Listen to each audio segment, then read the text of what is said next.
Okay, you can do it once again? Yeah.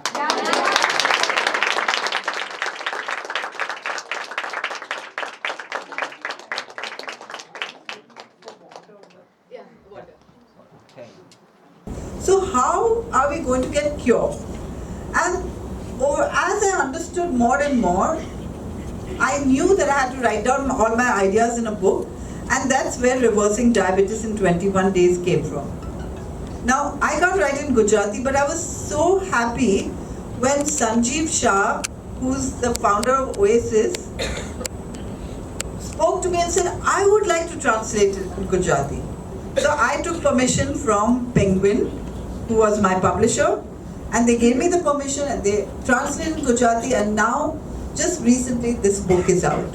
So all of you who can't read English, here's your chance, right? Very easily available on Amazon. Okay. And this is the Gujarati book we have launched in the annual retreat, and we are launching and relaunching and relaunching again. Okay.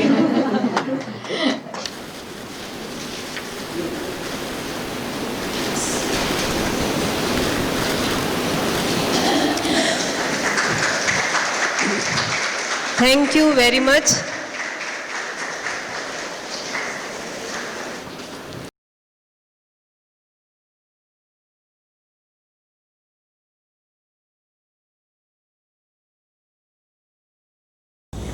Okay.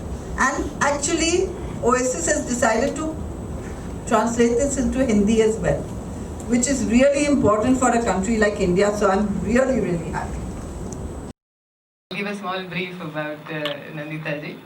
First of all, the youngest participant here, 61-year young person, and Dr. Nandita Shah. She's a homeopath doctor, and she's the founder and the director of SHARAN Foundation. And SHARAN Foundation का मतलब है जो इंसानों को प्रकृति के साथ, animals के साथ कनेक्ट करने की कोशिश करता है, ताकि इंसान अपने आप को हील कर सके और इस धरती को बचा सके, धरती को भी हील कर सके. बहुत ही beautiful mission, very noble mission that is at her heart, and that is what she does. And as Sanjeev just said, she is the writer and author of this wonderful book, a very revolutionary book in India, diabetes, reversing diabetes in 21 days, और जिसके बारे में हम बात करेंगे ही. और she is also, if many of you don't know, she's also the recipient of 2016 Nari Shakti Award. President's के पास से उन्होंने ये award received किया. It's such an honor for us to welcome her here, and I think I had this, blessed opportunity to have interacted with her over the last some time. जैसे ही हमारी book production में जा रही थी, तब से उनके साथ बात करने का मौका कभी मिली नहीं थी, पर बात करने का मौका मिलता था. And one thing that has stayed with me over the last months or whenever I have talked to her is कि मैं कुछ भी उनको कहूँ, टेक्निकल बात हो, बुक की प्रोडक्शन की बात हो, आने जाने की कोई बात हो, कोई भी प्रकार की बात करूँ, उनका रिफ्लेक्शन होता था, fabulous Shiva. Every time she's saying, fabulous Shiva, fantastic Shiva, great. And I think you always made my day just by that brief small conversation. Thank you so much. And I came to know, before knowing her, that not only she is a wonderful human being, I mean not only a doctor or a person trying to serve the humans, but wonderful spirit also. Very wonderful positive spirit around. Thank you so much. Thank you so much. So let us welcome her to this session today. आपको title पता है, The Vegan Movement for Teenagers. Sanjeev, I would like to say something. Vegan के बारे में तो नंदिता जी बताएगी. मैं movement for teenagers के बारे में 1 मिनट कुछ कहना चाहता हूँ. I have already told her that we have invited very limited youngsters. Each one is leader in your own capacity. आप लोग अलग अलग प्रकार के हो, but everybody is leader in your own way. और almost everybody is very active in your region. आप लोग जहाँ पे ही हो वहाँ बहुत काम कर रहे हो. So what we intend to do is that before she starts everybody has to commit that you will take at least 2 classes. It is going to be like live class for the school students. Okay, so each one of you will take at least 2 classes to begin with in the next academic year, that is June July. Okay, जिसकी training हम आपको देंगे. And You will also help the local people जो हमारे दूसरे volunteers हैं to train them, and we want to make sure that we reach minimum 25,000 to 50,000 teenagers this very year. That has to be the promise by this group before we begin the session. Is that a promise? Yes. Okay. So that is the movement part. Okay. So we are very happy. Hello. Hello. Okay. Yes. Okay, so I'm really honored to be with all of you, and I have to admit I'm not good in Gujarati or Hindi, but I can understand everything. So if there's any point where you don't understand, will you please point out and then we'll work it out, okay? Okay, great. So I'm just going to tell you a little bit about, actually I've titled my talk, Ask Me Why I'm Vegan. Now before I go there, and I do want to, tell you that the most important part of this talk is going to be your questions, okay? But before I go there, how many of you are interested in being vegan? Okay, everybody. And how many of you are already vegan? Okay, a few. How many of you are vegetarian here? Okay. And how many of you not yet vegetarian? Okay, good. So that's just to know my audience a little bit, right? And honestly, I think that vegetarian and non-vegetarian is the same. So I don't differentiate between the two. And I'm going to tell you today why I'm vegan, okay? And I wasn't always vegan. I grew up vegetarian just like you, right? I actually grew up in Mumbai, which is a concrete jungle, and it's a bit like Baroda. Here you are not there in a concrete jungle. Here you have nature around you and you can actually observe nature. But I grew up in Mumbai, totally out of touch with nature. This is Mumbai when I was a kid. And this is also kind of where I live, And when I was young, on my very first birthday, I was given a gift of 2 rabbits. Now, that sounds like a really nice gift for a baby who's 1 year old. But my mother didn't know how to look after rabbits. And so the rabbits were in the terrace of our house and they were being looked after and fed and watered and whatever. But they didn't live very long. And that left a real deep impression on my mother. And so she never wanted any animals because she said it's so painful when they die. It is painful when they die, right? But when I was 7, I was given a bowl of fishes on my birthday. Again, these animals were given on my birthday. And it didn't strike me, I think, is it what? Oh yeah. It didn't strike me that animals are not commodities. You can't give animals like this. And these fish, poor souls, they came in a bowl. And so they were caged their entire life and all they could do is swim in circles. But I didn't notice it. Like, just because so many people have aquariums and fish, I didn't really think about it. And I fed the fish dutifully, but you can't communicate with fish in a bowl. And one day they died. And it was really sad, but it wasn't sad enough because I wasn't enough in touch with the fish like you would be if your rabbit died or your cat died or your dog died. And I actually grew up in a vegetarian family. And when I saw somebody eat meat, I would always think of the animal that must have lived, a heart that must have beat, and that animal lost its life just to momentarily give pleasure to somebody. And it used to always pain me when I saw somebody eat meat. But when I was young, I was living in Canada, everybody ate meat, and I was the one who didn't. And so I couldn't say anything because I didn't know what to say at that time, And I used to love seeing the animals. And I didn't realize that these poor animals have been snatched away from their mothers when they are very young and put behind bars for their entire life. It's really sad. But I didn't realize it. I thought zoo is a fun thing. And I thought circus is a fun thing. And I thought, wow, when the dog rides the bicycle and the elephant stands on the stool. And I didn't realize that these animals are doing these tricks out of fear. Because they are poked and prodded and starved until they do these tricks in order to entertain us.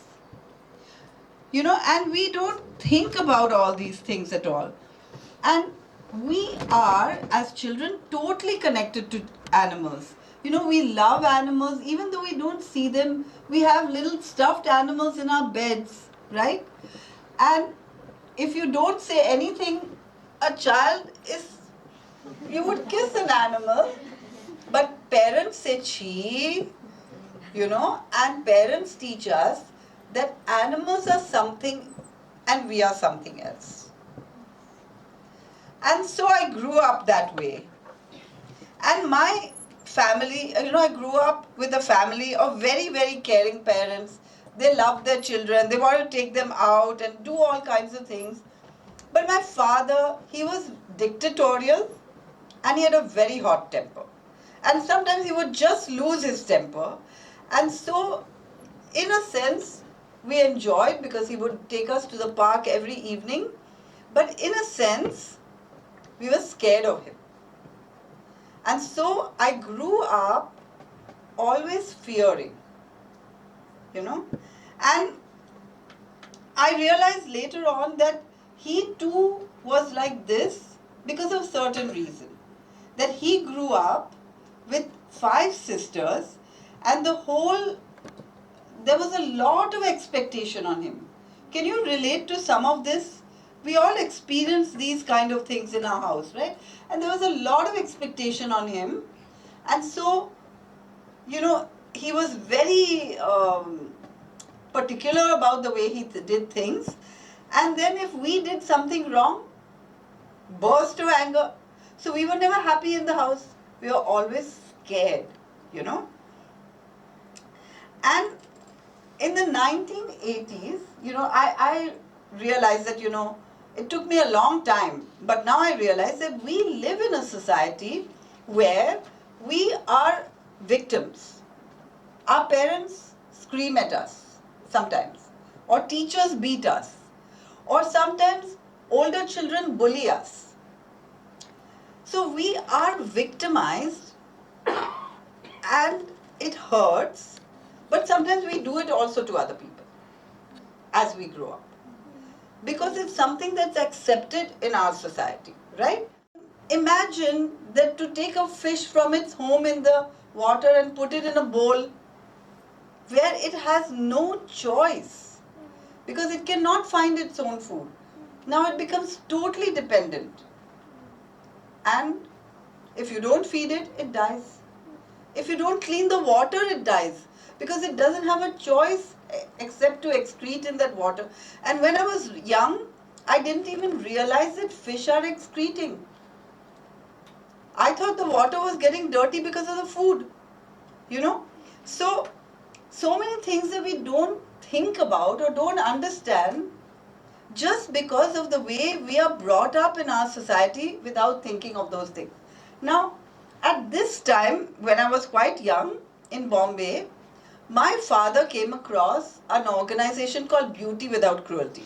And they were working to stop using, cheese is made with the inner lining of the calf's stomach. The inner lining of the calf's stomach coagulates the milk to make the cheese.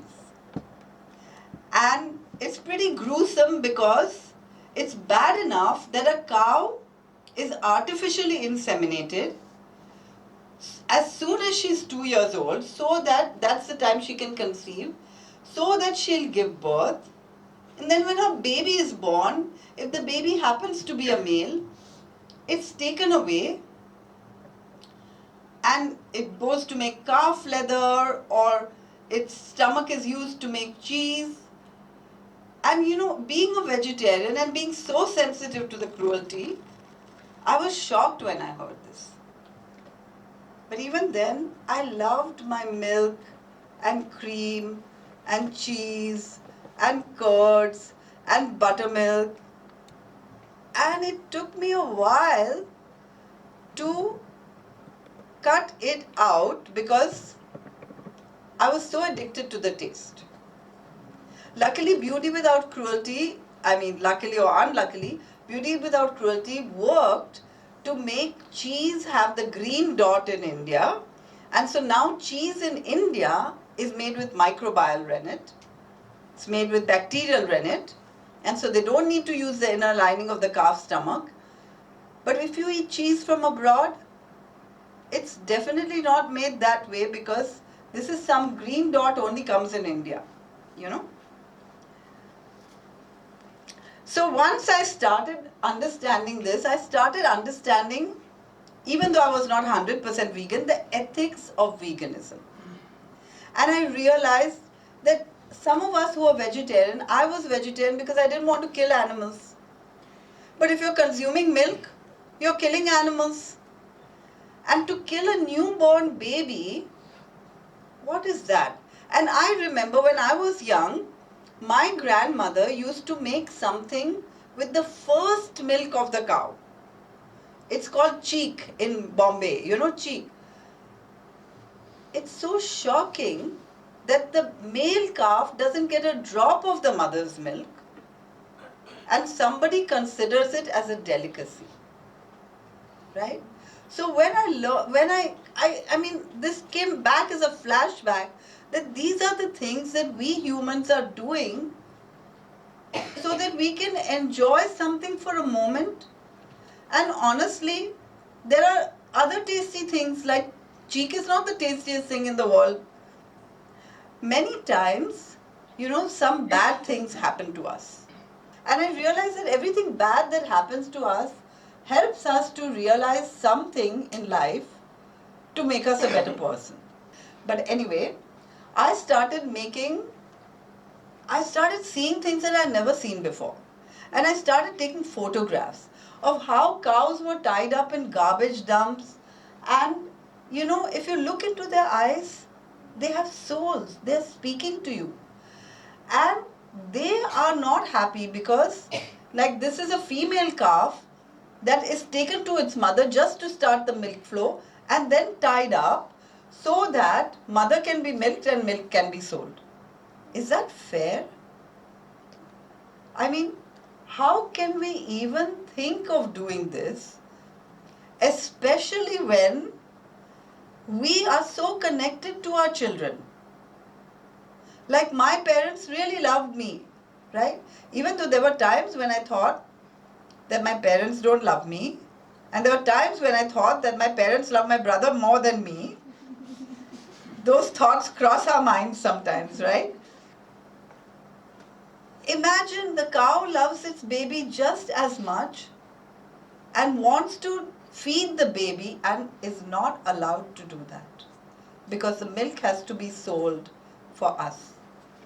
And these are all photographs that I took. I started observing the cows in a way that many people don't observe. At least I didn't observe before I became vegan. But once I became vegan, I didn't have to justify consuming milk. So I started observing the cows. And these are all these photos that I took of the cows and the calves who actually cry. And they are tied up. These are male calves. They are tied up. And I live in a village, and I would see that the male calf is born and then it's there. And in 3-4 days, it's gone. So this really hurt me. Like, how can we do this and expect a happy life? Right? These are all pictures which I took. These animals, they only want to be with their mother, but their mother is nowhere near them. They're tied up and they're victims. And this is a cart that used to come from Khadi Bhandar to pick up all the dead male calves, and the top one His mouth is tied because he's not even dead yet. But the owner doesn't want to wait till the next cart comes. So all these calves go to make ahimsic leather. There's no such thing as ahimsic leather. And these cows are also not treated well, because you can imagine putting those ropes through their nose, how painful it must be, just so that you can pull them and have control over them. I mean, I knew that my father controlled me when I was a kid. I felt like a victim. How must it be if we control these animals their entire lives, right? And then they go to slaughter, and even when they're going to slaughter, they're stuffed. Even their last moments are not recognized. So I did an internship in a place called Farm Sanctuary in upstate New York. And that time when I joined Farm Sanctuary, somebody brought this male calf. And America being what it is, the male calf was kept separate from all the other cows because it had diarrhea, and maybe that diarrhea could spread to the other cows and so on. And so I ended up going to this calf every day and feeding it and playing with it. And in the evening when I left the barn, it would look at me and it could speak to me with its eyes and say, "Why are you leaving me alone?" And it looks like a cow can't speak, but honestly, this one could.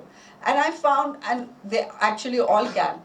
So after some time, when he was allowed to go out, I started taking him for walks. And this is, where we were staying. I had brought him to our place so that all the other interns could enjoy his company as well. And then I took him for a walk. And we walked up to the fence where all the other cows were. And can you believe it? All the cows, I mean, there must have been at least 30, 40 cows. They all came up to the fence, and through the fence, one by one, they all touched the nose of this little calf as if to welcome it. How sensitive they were to the feelings of this calf, And there in Farm Sanctuary, I learnt about how animal agriculture works. And I want to show you a very short film that's cut to make it even shorter about factory farming, which is what is happening everywhere today in India. India is trying to get bigger dairies, and India is the largest producer of milk in the world, which also makes it the largest exporter of beef in the world. And it's one of the largest producers of leather in the world, which is a highly polluting industry. So let's watch this video.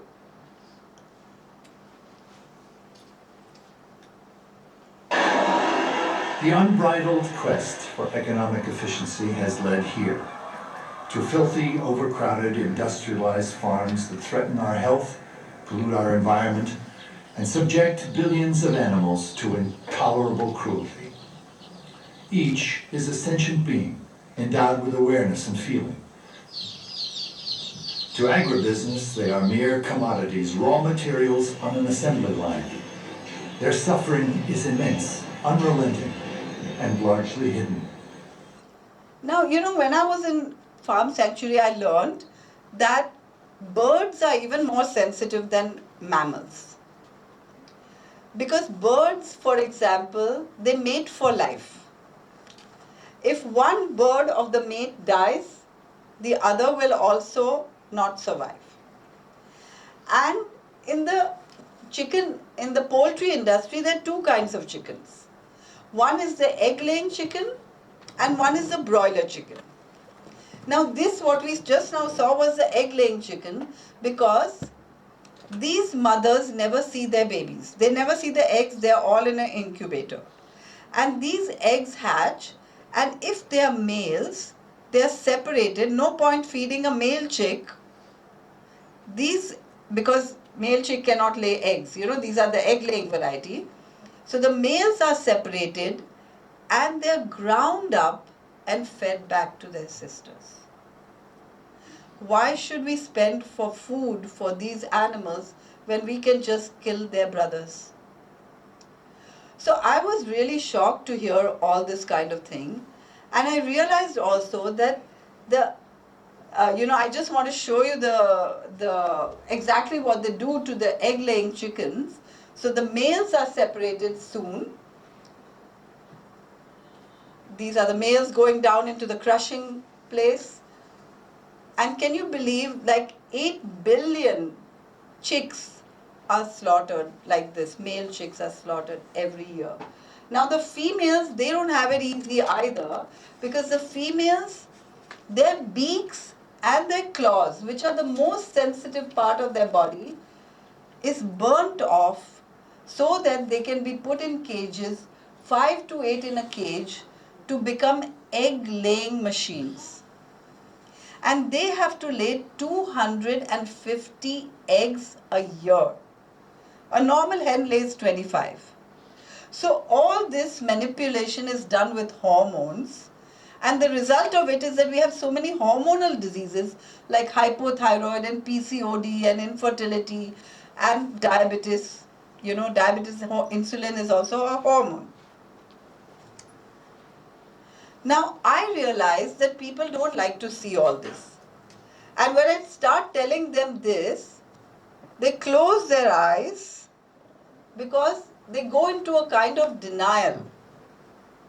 Like, maybe it happened somewhere else, but it definitely doesn't happen. And I went to a naturopathic organization and they told me, oh, we get milk from a really good dairy. They don't kill their male calves. I said, I want to go and see that dairy. And they said, it's just nearby. But I kept saying, I want to go and see it. Let's go together. And they wouldn't take me there. Finally, on my insistence, they took me there. Same story. All the calves were tied up. They are not with their mother. Right? So we tell ourselves stories which may not be true because nobody wants to be cruel. We don't want to think of ourselves as cruel, right? So we tell ourselves these kind of stories. So anyway, I started realizing that people want to know how amazing animals are, right? And I want to show you how amazing cows are.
Chickens are pretty amazing too.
I saw all this, when I was in Farm Sanctuary, I saw all this, because you could call a chicken by its name and it would come running to you.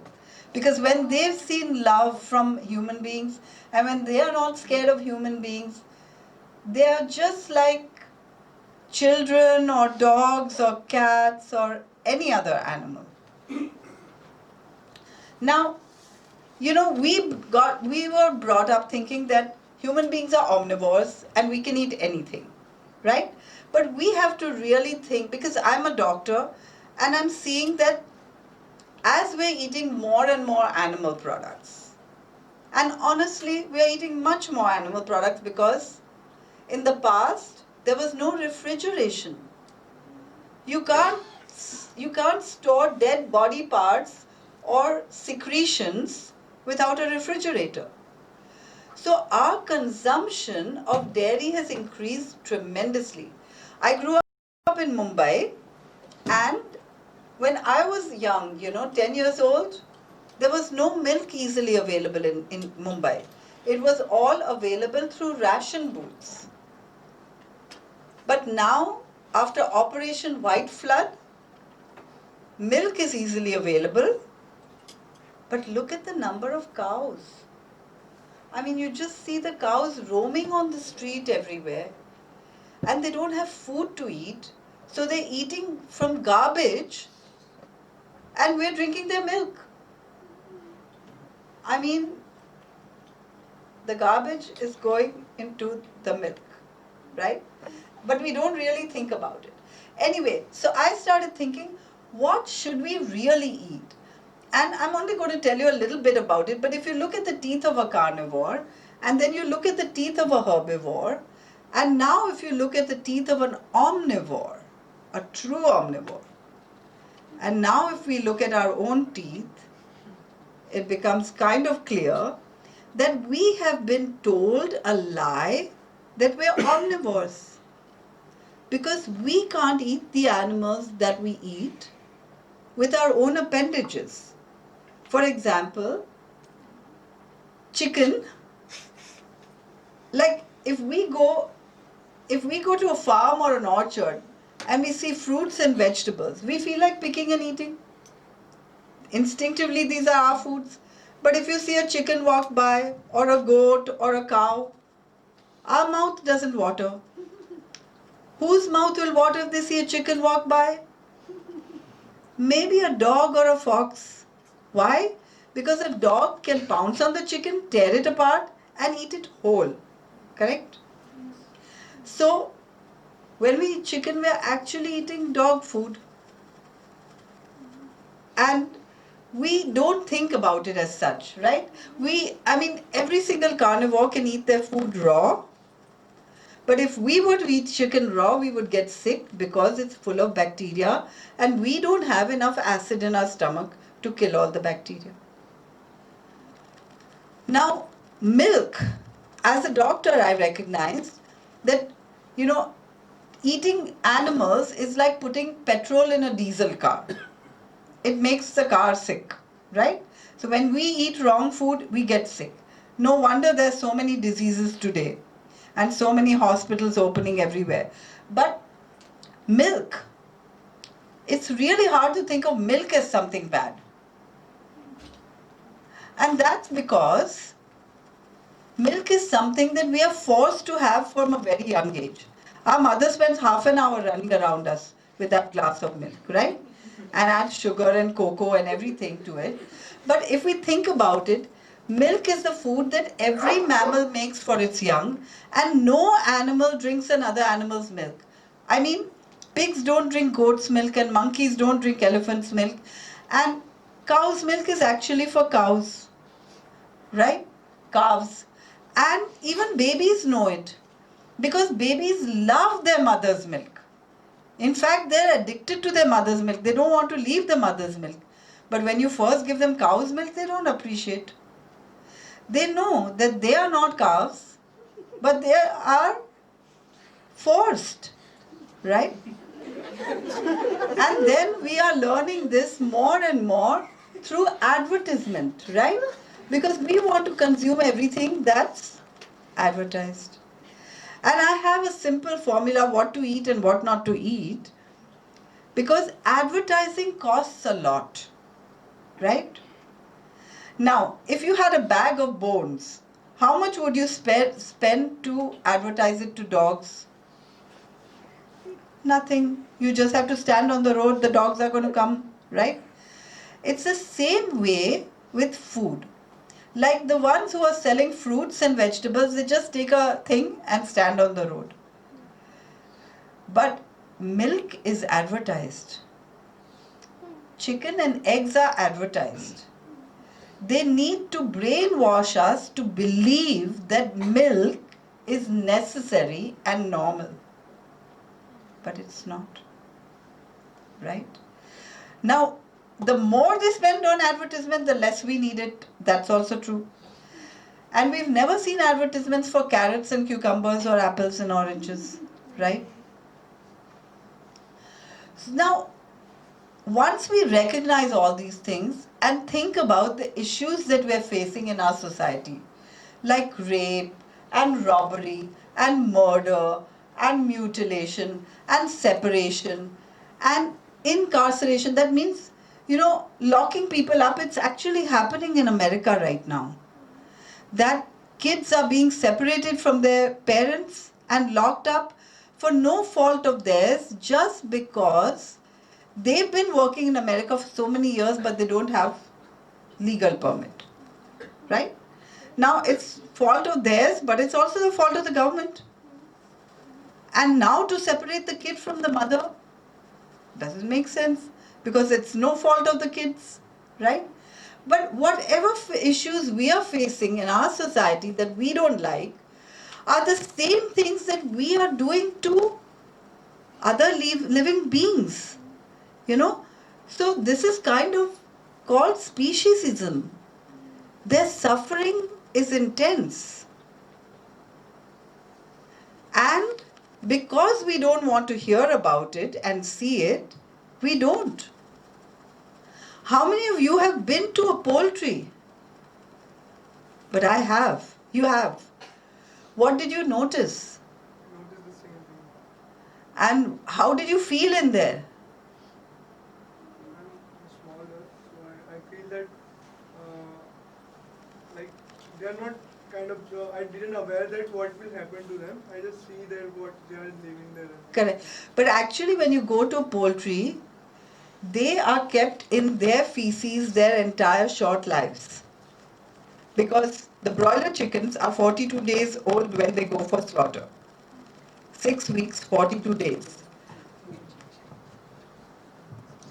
And it's good? Yeah, the broiler chickens are made to grow to double the size in half the time. Normally a chicken grows to full size in 12 weeks, but these babies go for slaughter at 6 weeks.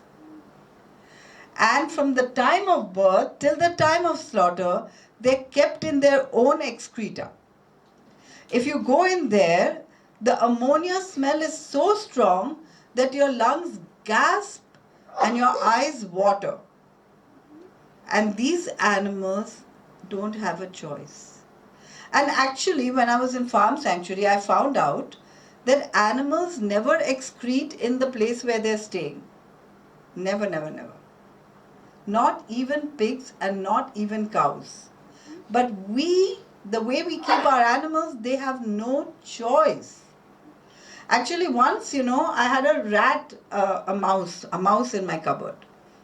And it found its place in a box, and it had made a nest for its babies by taking some bits of plastic and bits of paper, and it had made a nest. And there was no smell in the box, even though all the babies were there. Because the mother made sure to take the excreta out and keep the box spotless. Animals are that amazing. But we don't often give them credit for that, Sometimes they're cleaner than us. So this exploitation and abuse is everywhere, but the reason the exploitation and abuse is there is because we are doing it. and it's coming back to us. And actually, there's a lot of depression, anxiety, and stress in the world. But when animals are stressed, when we are stressed, we produce adrenaline. When animals are stressed, they produce adrenaline. When this adrenaline comes back to us through the food, we get stressed. And here's what I can tell you, that the total shift in me happened when I changed my diet, because it changed the state of mind. And that's what I would wish for everyone. So, with veganism comes a shift in consciousness. Like people spend hours in meditation and all kinds of things to create a shift in consciousness, when all you need to do is change your diet and you get a huge shift in consciousness. So changes that people noticed was a greater clarity of mind, feeling more relaxed, more grounded, more mature. You know, we have to understand that milk is a baby food. And it has the energy of baby. When you stop consuming milk, you stop becoming dependent. You become independent. Actually, we all should have been weaned years ago, right? We don't think about it that way, but we are not yet weaned. Secure and confident and responsible and a kind of contentment. Now, I have to say that it's a lot of pain to see what I see, which others don't see. You know, I see all those animals crying. But there's a lot of contentment in knowing that I'm not contributing to their pain. So it's a whole different paradigm where you see things totally different. That the Golden Globe Awards and the recent Oscar Awards were completely vegan, which means that a whole group of people are now recognizing how important it is to change because of what it's doing to us in so many ways. Okay, we're going to go on a bit, but there's so much I want to share, but I also want to answer all your questions. So I have to go on. But the other big problem with eating animals or their secretions is climate change. Because we are 7 billion plus on the planet, and we are raising and slaughtering 80 billion land animals every year. And each one needs water, food, land, and air. So they are competing with us, and the reason we don't see them is because they're confined. Because people don't want us to see them. But if we look, actually the livestock sector takes up this much of the biomass compared to the humans, which is pretty big. And there's hardly any space left for the wild animals. And that's why I'm so grateful to you for inviting me here, because we share the same values. You know, you can see the land outside, which is given back to nature. But who else is doing this? Right?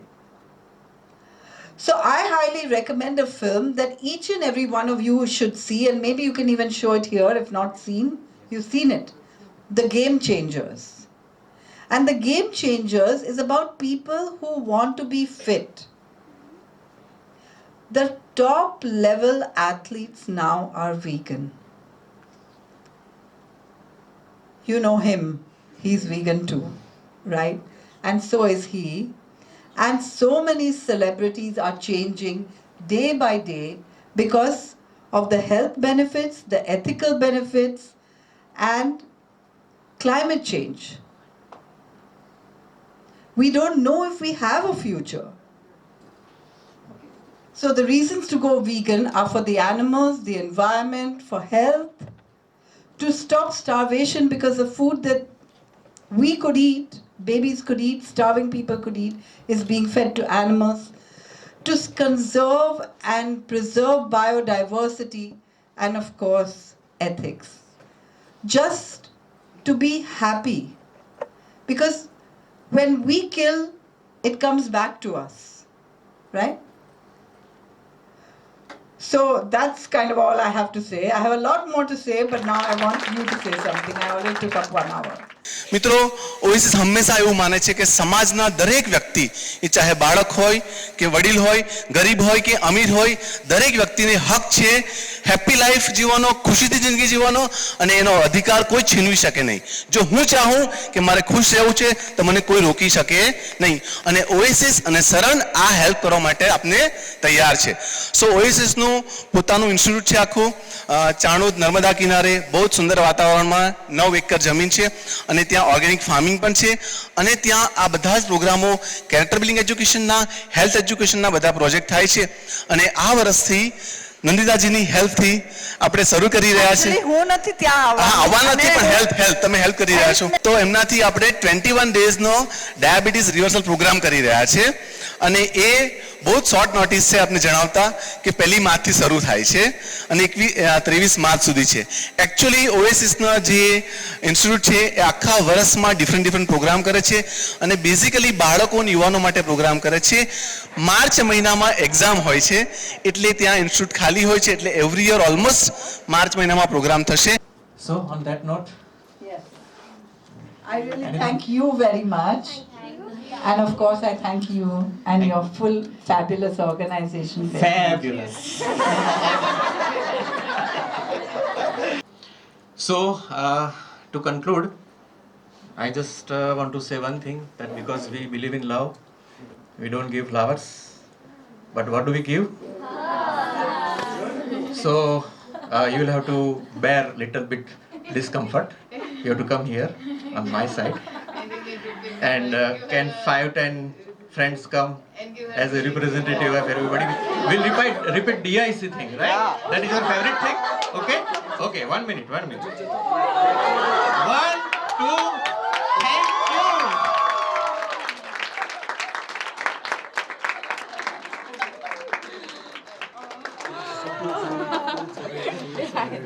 This is our way of thanking. All second. बाहर books भी है और छाछ भी है. कच्छी लोग और छाछ वेगन पिएंगे.